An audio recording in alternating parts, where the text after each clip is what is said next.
આ ચાટુ કલાકારને તમે આ ધર્મ ફંડ ફાળા નામે જે આ ડાયરાઓ થાય ને એના પેમેન્ટ બાબતે ફોન કરો તો હું કે ખબર એકચ્યુઅલી કે પેમેન્ટ છે ને રોકડું કરજો ને, નહીં તો આમાં શું છે ટેક્સની પછી મગજમારી રહી ને. એવા ટેક્સ ચોરો લોકોને એવી સલાહ આપે છે કે આ કૂપનનું ખાવા વાળા ટેક્સ નથી ભરતા અને વિડિયા બનાવે છે. 2030 પછી આજે તમારો ધંધો છે ને એ ધંધો હકેલાઈ જવાનો છે. 2030 સુધી તમારે જે કરવું હોય એ કરી લો, પછી તમને સિલેક્ટેડ ડાયરા નથી મળવાના, કારણ કે લોકો તમને ઓળખી ગયા છે. કલાકાર જેમની જીભ 24 કલાક સરકારના ચરણ ચાટવામાંથી નવરી નથી પડતી, એ પણ હવે આપણને ટેક્સ ઉપર જ્ઞાન આપવા માંડ્યા છે, રેશનિંગના અનાજ ઉપર જ્ઞાન આપવા માંડ્યા છે. ખટારાની કંડક્ટરી કરતા કરતા સ્ટેજ ઉપર ચડી ગયા હોય, પછી બીજું એમાં કઈ લાભ હોય નહીં, એટલે જેના ખોળે બેસી એના ગુણ ગાવાનું. મેટાડો લાગતો તો 50 ગ્રામ ગાંઠિયા ખાવાના ખિસ્સામાં નહોતા. તારા છોકરા તારો પરિવાર જે આ મોજ કરે ને એ આ પ્રજાએ તને સાથ સહકાર આપ્યો ને એટલે મોજ કરે છે. હલકા આવી વાતો કરે છે પ્રજાનું કે ટેક્સ તમારો બાપ ભરતો હોય.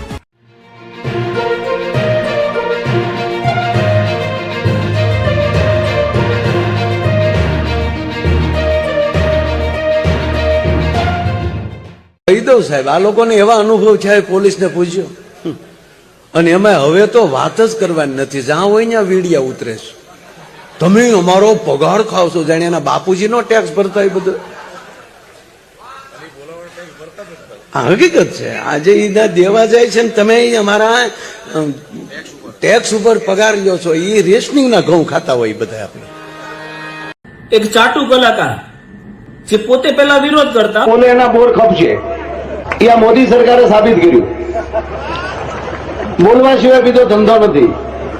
પરંતુ હવે સરકારને ચાટવાનો ધંધો ચાલુ કર્યો છે. 50 રૂપિયામાં ડાયરા કરતા એમના બાપ દાદા પોતે કૂપનના ઘઉં ખાઈને મોટા થયા છે. જે સવારે ભણવા ગયા ને સાંજે માસ્તર પાછા ઘરે મૂકી ગયા, એવા અભણ ચાટુ કલાકાર જેને income tax, property tax, corporate tax, road tax, central GST, state GST, direct tax, indirect tax વગેરે બાબતે કોઈ જાણકારી જ નથી, કેમ કે અભણ છે. એ જાહેર મંચ ઉપર માયક હાથમાં આવે ને એટલે એવું કહે છે કે કૂપનના ઘઉં ખાઈ વિડિયા બનાવી અને વિરોધ કરે છે. તમે અમારો પગાર ખાવશો, જાણે એના બાપુજીનો ટેક્સ ભરતા હોય બધું. એ રેશનિંગના ઘઉં ખાતા હોય બધા. આપણે એને જિંદગી ન ફેર્યો હોય સાહેબ. પાછા આ ચાટુ કલાકારને તમે આ ધર્મ ફંડ ફાળા નામે જે આ ડાયરાઓ થાય ને એના પેમેન્ટ બાબતે ફોન કરો ને તો હું કે ખબર એકચ્યુઅલી કે પેમેન્ટ છે ને રોકડું કરજો ને, નહીં તો આમાં શું છે ટેક્સની પછી મગજમારી રહી ને. એવા ટેક્સ ચોરો લોકોને એવી સલાહ આપે છે કે આ કૂપનનું ખાવા વાળા ટેક્સ નથી ભરતા અને વિડિયા બનાવે છે. અરે તમારી પાસે પૈસા હોવા છતાં સિસ્ટમને ચાટવાનો ધંધો કરો છો, એની કરતા તો કૂપનનું ખાઈ સિસ્ટમની આંખમાં આંખ નાખી અને વિરોધ કરે ને એની ખુમારીને તમારે સલામ કરવી જોઈએ.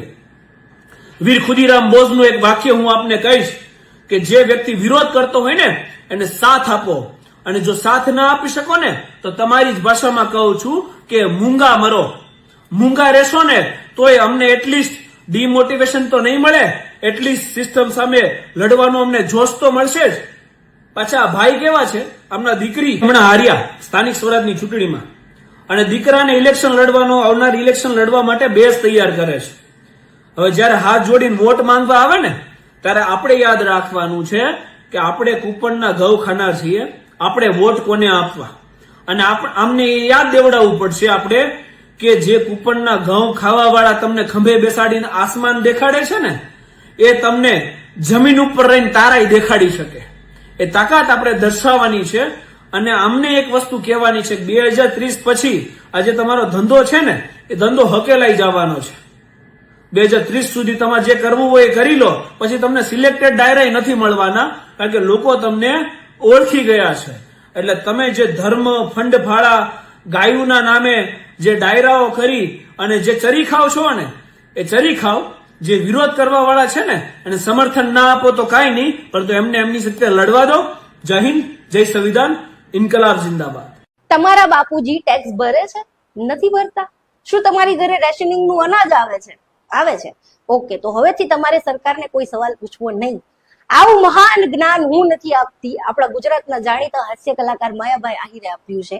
જી હા, એ જ કલાકાર જેમની જીભ 24 કલાક સરકારના ચરણ ચાટવામાંથી નવરી નથી પડતી, એ પણ હવે આપણને ટેક્સ ઉપર જ્ઞાન આપવા માંડ્યા છે, રેશનિંગના અનાજ ઉપર જ્ઞાન આપવા માંડ્યા છે.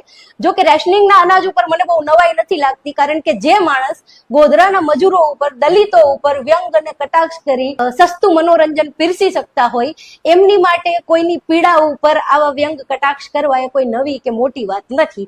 પણ હવે ટેક્સની વાત છે તો ભાઈ લાગમાં આવ્યા છો તો હવે લેતા જાઓ.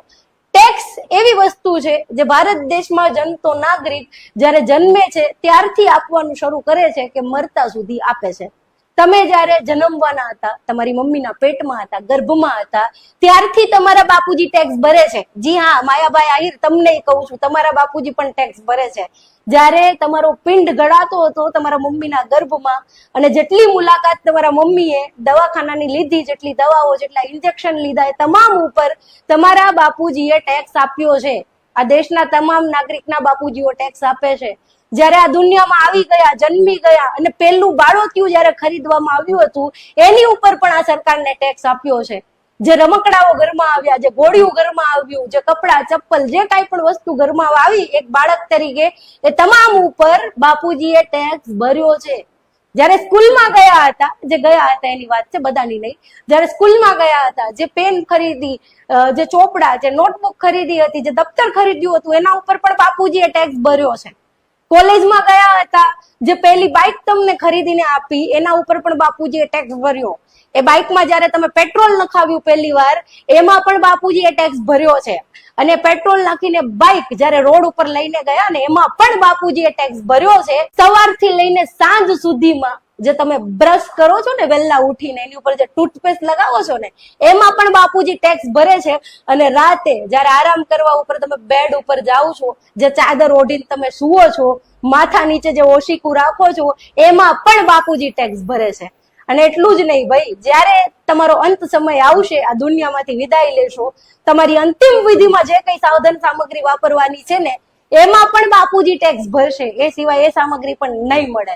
એટલે જ્યારે જન્મ્યા ત્યારથી લઈને બાળોતિયાની ખરીદીથી લઈને ખાપણની ખરીદી સુધીમાં સરકાર ટેક્સ લે છે. અને તમામના બાપુજી, માયાભાઈ આહિરના બાપુજી, મારા બાપુજી, તમારા બાપુજી, તમામના બાપુજી ટેક્સ ભરે છે. એટલે સરકારને સવાલ પૂછવાનો હક તમામને છે. અને રેશનિંગના ઘઉં વિશે તો મેં ઓલરેડી વાત કરી દીધી કે કલ્યાણકારી યોજના છે. અને આ યોજનાનો ગર્વ તો આ ભારત દેશના અંધભક્તોના જે મહાન બાપુજી એટલે કે મોદીજી ખુદ લે છે કે અમે 80 કરોડ લોકોને મફત અનાજ આપીએ છીએ. હવે બાપુજી ગર્વ લેતા હોય, છોકરાથી રાડો પાડે કે તમે અમારો પગાર ખાઓ છો. બાપુજી ટેક્સ ભરે? હા ભાઈ ભરે છે, બધાના બાપુજી ટેક્સ ભરે છે. હવે આ વિડીયો બન્યા પછી એટલી બધી કમેન્ટો ઓલા લુખીનાઓ કરવા આવશે,